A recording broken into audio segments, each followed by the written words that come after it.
ब्राह्मणों ने सोचा, अरे ये शूद्र अति शूद्र जागृत हो रहे, और अगर ये जागृत हो गए तो ये अपने हक और अधिकार ले लेंगे, तो हमारा ब्राह्मणों का क्या होगा।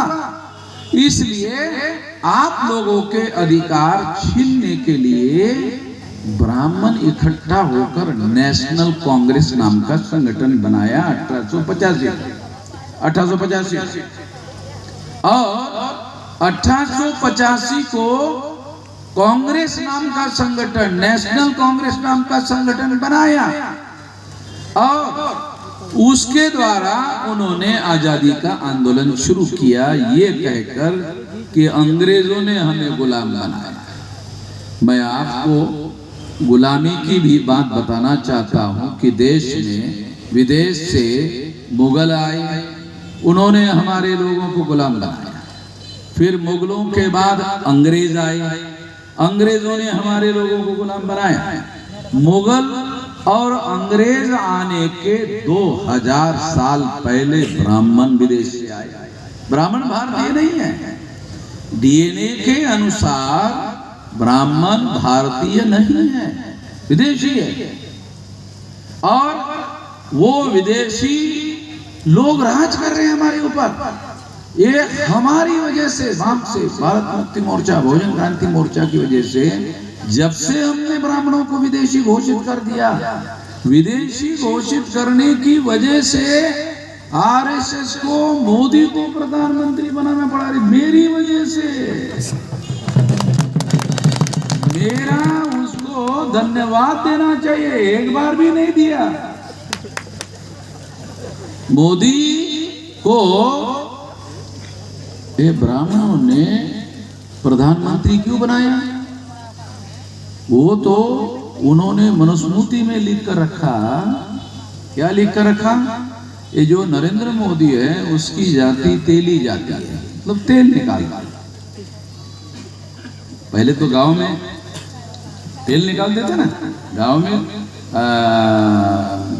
कूट करके तेल निकालते थे ना, तो लोग गांव में उसको तेली बोलते। तो ब्राह्मणों ने मनुस्मृति में लिख कर रखा कि तेली का मुख देखने से पूरा दिन चौपट हो जाता है, खराब हो जाता है। मनुस्मृति में ब्राह्मणों ने लिखा, हमने नहीं लिखा, हमने नहीं लिखा, ब्राह्मणों ने लिखा।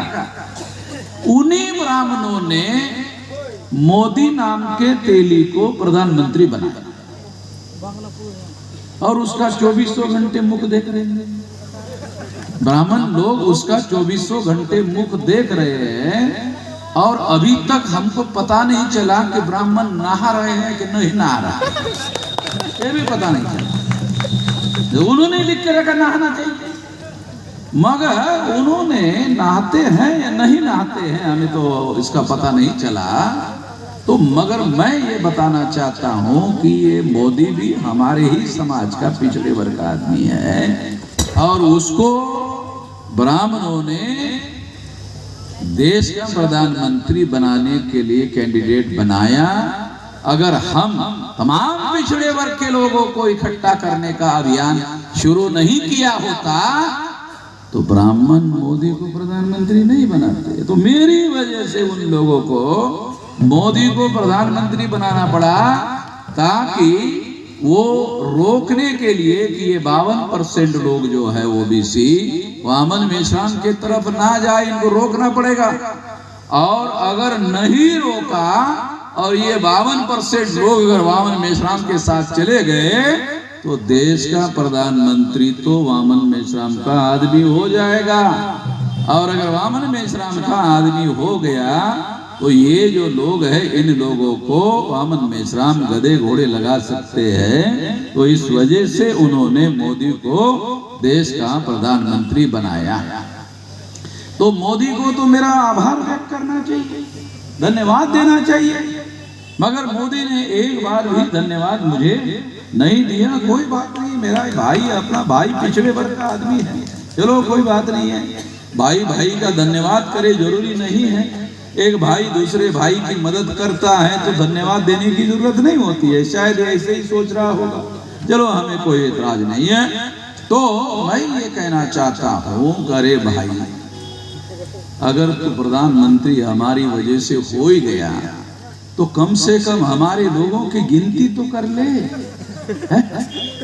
कुत्ते की गिनती कर रहा है, बिल्लियों की गिनती कर रहा है, जानवरों की गिनती कर रहा है, जंगली जानवरों की गिनती कर रहा है, तमाम जानवरों की गिनती कर रहा है। अरे हम इंसानों की तो गिनती कर ले, गिनती कर ले। तो कहते भाई गिनती करने की क्या जरूरत है, आप शांति से देश में रह ही रहे हो तो गिनती की क्या जरूरत है। जरूरत है, अगर आपके परिवार में 5 लोग हैं और आपने परिवार के संख्या सदस्यों की गिनती नहीं की तो खाना कैसे बनेगा बताइए। ये महिला लोगों को पूछ रहा हूं कि आपके परिवार में मान लो 5 लोग हैं, आपने गिनती नहीं किया तो खाना तो 5 लोगों को ना बनाना पड़ेगा। तो गिनती करेंगे तभी तो 5 लोगों का खाना होगा। और घर में 5 लोग और 3 ही लोगों का खाना बन गया तो 2 आदमी तो भूखा रहेगा। तो गिनती जरूरी है, गिनती जरूरी है। जानवरों की गिनती जरूरी नहीं है, क्योंकि वो तो कहीं पर भी मुंह मार करके खाना खा ले, वो अपना हिस्से का कहीं ना कहीं ले लेगा, जानवर कहीं से भी ले लेगा। तो इसलिए इंसानों की गिनती होना जरूरी है। मगर नरेंद्र मोदी को ब्राह्मणों ने प्रधानमंत्री बनाया तो ब्राह्मणों का और मोदी का गुप्त समझौता हो गया। गुप्त समझौता क्या हुआ? गुप्त समझौता ये हुआ कि देखिए आपको प्रधानमंत्री तो हम बनाना नहीं चाहते हैं, मगर वामन मेश्राम के प्रेशर की वजह से बना रहे हैं। हमारी एक शर्त है कि आप प्रधानमंत्री होने के बाद में एक पिछड़े वर्ग की गिनती मत करना। अगर आप इस बात को मान लेते हैं तो आपको हम प्रधानमंत्री बना लेते हैं। तो आप सोचते होंगे भाई ये समझौता उनका हुआ, आपको कैसे मालूम हुआ? ऐसा वो तो गुप्त हो गया। तो गुप्त बात आपको मालूम कैसे हो गई? वो गुप्त बात इसलिए मालूम हो गई कि अब मोदी जी प्रधानमंत्री होकर 9 साल और तमाम महीने हो गए, 9 महीने के लगभग हो गए, 9 साल 9 महीने हो गए हैं, मगर उन्होंने गिनती नहीं किया। तो हमें पता चलेगा अरे हाँ ये गुप्त समझौता जरूर हुआ होगा कि गिनती नहीं किया जाए। इस वजह से हमें ये जानकारी हुई कि इन लोगों के बीच में एक गुप्त समझौता हुआ कि हमें गिना ही ना जाए। अरे जो लोग हमें गिनने के लिए तैयार नहीं हैं वो हमें अधिकार देने के लिए कैसे राजी होंगे? जो गिनने के लिए तैयार नहीं है वो हमको अधिकार देने के लिए राजी नहीं हो सकते। अरे जो गिनने के लिए तैयार नहीं है वो अधिकार देने के लिए कहां से राजी हो सकते? इसलिए हम लोगों को ध्यान रखना होगा कि ये जो कांग्रेस पार्टी है ये ब्राह्मणों की पार्टी है, ये जो भारतीय जनता पार्टी है ये भी ब्राह्मणों की पार्टी है। और इन लोगों ने देश में एक वर्ण व्यवस्था बनाई जिसमें हमारे लोगों को शूद्र बनाया, शूद्र बनाकर अधिकार वंचित किया।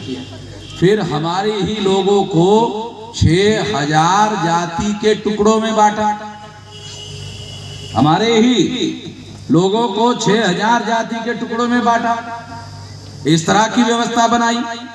और फिर उसके बाद छूत और अछूत वाला मामला भी चलाया, ये भी विभाजन करवाए। फिर कुछ लोगों को उन्होंने शूद्र बनाकर अधिकार वंचित किया, कुछ लोगों को आदिवासी जंगली बनाकर जंगल में रहने के लिए मजबूर किया। ये सारा का सारा उनकी व्यवस्था में हुआ, उन्होंने बनाया। एक मुगलों ने नहीं बनाया, एक अंग्रेजों ने नहीं बनाया, ब्राह्मणों ने बनाया। मुगल आने के पहले ये बात लागू थी, अंग्रेज आने के पहले ही ये बात लागू थी। तो इसका मतलब है कि ये बात, ये काम ब्राह्मणों के द्वारा किया गया और इसलिए हजारों सालों से हम लोगों को इसके आधार पर गुलाम बनाकर रखा गया है। इसके विरोध में हम सारे देश भर में बहुत बड़ा विशाल संगठन खड़ा किया है। मेरी उम्र 18 साल कुछ महीने की थी, तब मैं नौकरी में लगा, सेंट्रल गवर्नमेंट के जॉब में। प्रथम श्रेणी का विद्यार्थी था और प्रथम श्रेणी में परसेंटेज हाई होने की वजह से मुझे इंटरव्यू के बगैर ही सेंट्रल गवर्नमेंट में नौकरी मिल गई। और जैसे ही मिल गई तो पहले ही दिन जिसके हाथ के नीचे 6 महीने का हमने ट्रेनिंग लेना शुरू किया था, उसने शाम के 6 बजे तक सरकारी ट्रेनिंग दिया और 6 महीने के बाद संगठन के मीटिंग को लेके गए। साला 2-2 ट्रेनिंग हमारा शुरू हो गया, एक के बजाय 2 ट्रेनिंग। और तब से 18 साल कुछ महीने की उम्र से हम लोग ये आंदोलन में हैं। अभी मेरी उम्र 67 साल की है। तो सरकार 58 साल में आदमी को रिटायर्ड कर देता है। आपके बंगाल में भी यही है, 58 साल में सरकार रिटायर्ड कर देता है। और लोग 60 साल में कहते हैं कि ये रिटायर्ड नहीं, ये टायर्ड भी हो गया है। एक तो रिटायर्ड होता है, घर वाले बोलते ये केवल रिटायर्ड नहीं हुआ, ये टायर्ड भी हो गया है। आमतौर पे ये गांव देहात में चलते रहता है। और मेरी उम्र अभी 67 चल रही, न मैं रिटायर्ड हुआ न मैं टायर्ड हुआ हूं, और अभी भी ऐसे सीधा खड़ा है।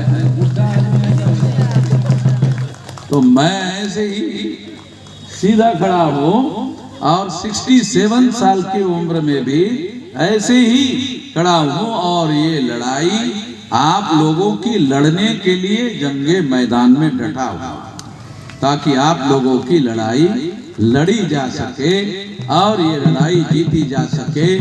इसके लिए साथियों सारे देश भर में ये काम हम कर। आप लोग हैरान हो जाओगे सुनकर कि कल रात में 11 बजे मैं नागपुर में।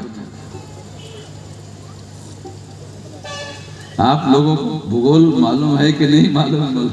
भूगोल कितना जानते हैं आप लोग? रात में 11 बजे मैं नागपुर के एयरपोर्ट पर था और 1:15 बजे मैं दिल्ली के एयरपोर्ट पर पहुंचा और 2 बजे मैं घर में पहुंचा। सवेरे रेस्ट किया, 5 बजे फिर एयरपोर्ट दिल्ली पर गया और दिल्ली के एयरपोर्ट से बागडोगरा आ गया। बागडोगरा तो आपके इलाके में है ना? बागडोगरा आ गया। बागडोगरा में आकर फिर वहां से 4 घंटा 4 व्हीलर गाड़ी में बैठकर फिर आपके पास आता।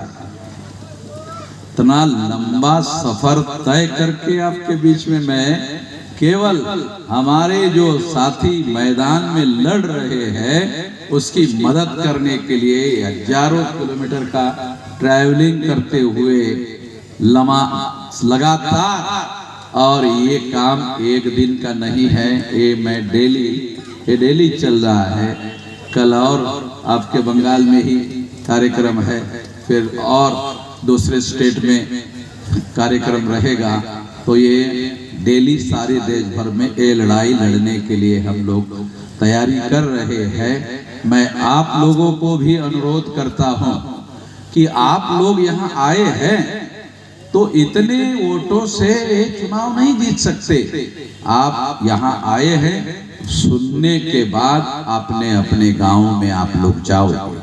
तो अपने अपने गांव में जाने के बाद वहां जो लोग यहाँ नहीं आए उन लोगों को समझाओ कि हमारा भी एक संगठन है, हमारा एक आंदोलन है और वो हमारी लिए लड़ाई देश भर में लड़ रहा है। 36 राज्यों में से 32 राज्यों में ये संगठन हमने कार्यरत किया और नागपुर में आरएसएस के हेडक्वार्टर पर लाखों लोगों का मोर्चा लेकर गया। ऐसा आज तक किसी संगठन के द्वारा नहीं किया गया। ये लड़ाई हम लोग देश में लड़ रहे हैं, हमारे लोगों की लड़ाई लड़ रहे हैं। तो मैं आप लोगों से अनुरोध करता हूं कि ये लड़ाई में आप हमारा साथ, सहयोग और समर्थन करिए, तो ये लड़ाई और मजबूत हो जाएगी। अभी हम लोग इस चुनाव में 200 लोकसभा की चुनाव में चुनाव लड़ रहे हैं, 200 जगह पर। अगले बार ये चुनाव समाप्त होते ही हम लोग 500 लोकसभा के चुनाव क्षेत्र में अगला चुनाव 2029 में होगा। 500 लोकसभा में लड़ेंगे, क्योंकि सारे देश भर में हमारा संगठन है। 500 लोकसभा में लड़ेंगे और उसकी तैयारी ये चुनाव का रिजल्ट आने के दूसरे दिन से शुरू करेंगे। ये तो 1 महीने का समय हो रहा है, अभी हम लोग 5 साल का समय लेंगे और 5 साल का समय लेकर तैयारी करेंगे। वो तैयारी चुनाव जीतने के लिए कैसी करना होगा? देखो, लोकसभा का चुनाव में 1500, 1600, 1700, 1800, 1900, 2000 तक बूथ होते हैं, और जो बूथ होते हैं उसमें लगभग 1000 वोट होते हैं। उस 1000 में शेड्यूल कास्ट होते हैं, मोस्ट बैकवर्ड शेड्यूल कास्ट होते हैं, एक्सट्रीम बैकवर्ड शेड्यूल कास्ट होते हैं, शेड्यूल ट्राइब होते हैं, मोस्ट बैकवर्ड शेड्यूल ट्राइब होते हैं, नॉमिडिक ट्राइब होते हैं, एमबीसी होते हैं, ओबीसी होते हैं, माइनॉरिटी में मुस्लिम, सिख, ईसाई, बुद्धिस्ट, जैन, लिंगायत होते हैं। ये लगभग 14-15 प्रकार के लोग होते हैं। और अगर बूथ लेवल का संगठन बनाया जाए और बूथ में ये सामाजिक समूहों का संगठन खड़ा कर दे, तो चुनाव के दिन एक नया पैसा कैंडिडेट को खर्चा करना नहीं होगा और ये सामाजिक समूहों के जो लोग हैं भर भरा कर झोली भर के लोग वोट दे सकते हैं। तो इस तरह का संगठन अगर हम खड़ा करते हैं, वो जो कांग्रेस के लोग हैं, वो जो बीजेपी के लोग हैं, 100 करोड़ रुपया खर्चा करते हैं लोकसभा के चुनाव में, 100 करोड़। अगर मैं हमारे लोगों को बताऊं 100 करोड़, तो लोग बोलेंगे करोड़ कितना होता है, तो हमारे लोगों को करोड़ ही मालूम नहीं साला कितने का होता है। 100 करोड़ तो गिनती करने का जो मामला है, तो हमारे लोगों को तो यही पता नहीं चले 100 करोड़ कितना होता है।